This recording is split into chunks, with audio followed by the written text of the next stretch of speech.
Long ago, in a small village, there lived a young man who led an utterly lonely life. His parents had passed away when he was just a child, leaving him lost with no family and no friends. His days slipped by in monotony and cold emptiness. Each morning, he went to work for a harsh and strict master, and each evening he returned to his tiny house where only four walls and silence surrounded him. Every day was the same: waking at dawn, working until dusk, cooking his meal, eating in silence, and going to bed. A repetitive cycle, unchanged. No laughter, no joy, no one to share his days with. His heart grew heavier with each passing moment, as though the world had forgotten he even existed. He wished for nothing grand, only for a life less lonely, a place warmed by human affection. Then, one evening, something strange happened. That night, he prepared his usual meal: 4 hot chapatis and a little vegetable. Placing them neatly on the table, he went to wash his hands. But when he returned, only 3 chapatis remained. Startled, he wondered if he had miscounted. Shaking his head, he quietly ate the rest. The next day, the same scene occurred. And on the third day, he decided to watch closely. Sitting in tense silence, he was stunned when a plump mouse crept onto the table and snatched a chapati. He was about to chase it away, but froze in shock. The mouse turned back and spoke. "Brother," it said in a gentle voice, "why do you stop me? I only take the portion of chapati destined for me." The young man was dumbfounded, as if trapped in a dream. He shouted, "You're mad. I work so hard for just enough to survive, and you steal a piece from me. What's left for me to live on?" The mouse did not grow angry. Instead, it smiled kindly. "I understand your suffering, but do not fear. There is a place and a person who can change your life forever. Go, seek Gautama Buddha." That night, the young man tossed and turned. A talking mouse? Impossible. And yet deep within, a voice urged him, "Go. Try once." So the next morning he asked for leave, packed a few belongings, and set out on a long road to nowhere known. On the first day, as darkness fell, he came upon a magnificent mansion. Exhausted and hungry, he knocked at the door asking for shelter. The master of the house, a kind-hearted man, welcomed him in, offering food and warmth. During the meal, the master asked, "Young man, where are you wandering on such a cold night?" He replied, "I'm on my way to meet Gautama Buddha." The man's eyes lit up. Folding his hands, he said, "Then please ask him something for me. My daughter has not spoken a single word for 20 years. Ask the Buddha, when will she speak?" The young man nodded, accepting the request. From that moment, his journey was no longer just for himself. The next day, his path led into icy mountains.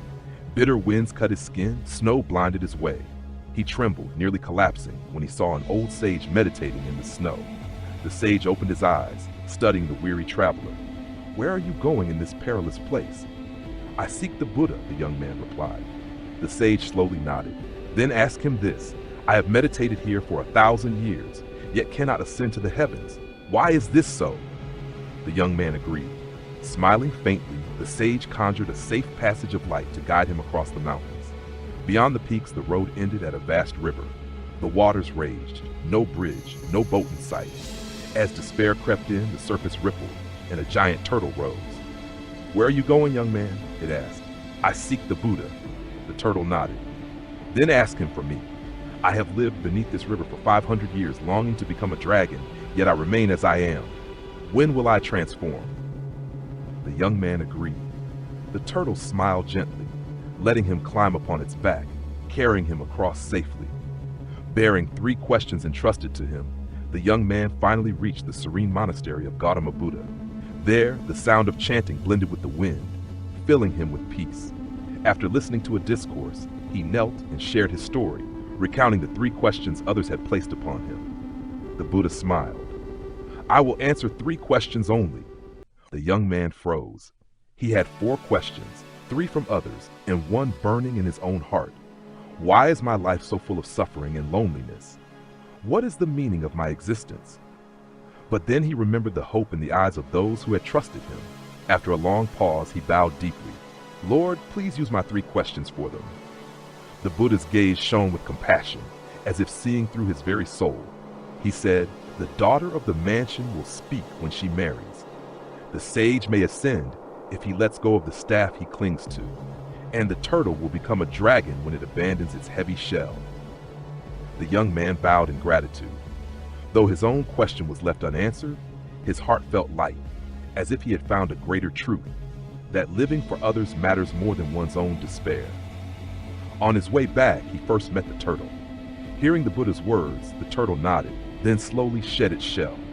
At once, its body radiated light, transforming into a majestic dragon soaring into the sky. Before it left, it gifted the young man a treasure of luminous pearls. Next, he returned to the sage.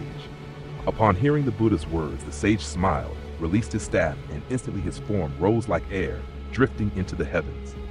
Before departing, he handed his staff of power to the young man. Finally, he returned to the mansion. The master rejoiced. "If my daughter can only speak upon marriage, who could be more worthy than you?" The wedding day came, filled with joy. Music played, lights shone, and guests cheered with delight. Standing beside his bride, the young man could hardly believe his fortune. Then, in the solemn moment, the bride opened her lips, for the first time in 20 years. "It was you who knocked on our door that night." The hall fell silent, then erupted in thunderous applause and blessings. Tears welled in the father's eyes, and the young man himself wept with joy. From that day, his life was transformed. He had the love of his wife, the wealth gifted by the dragon, the magical staff of the sage, and most of all, a family, the warmth he had yearned for. And he understood.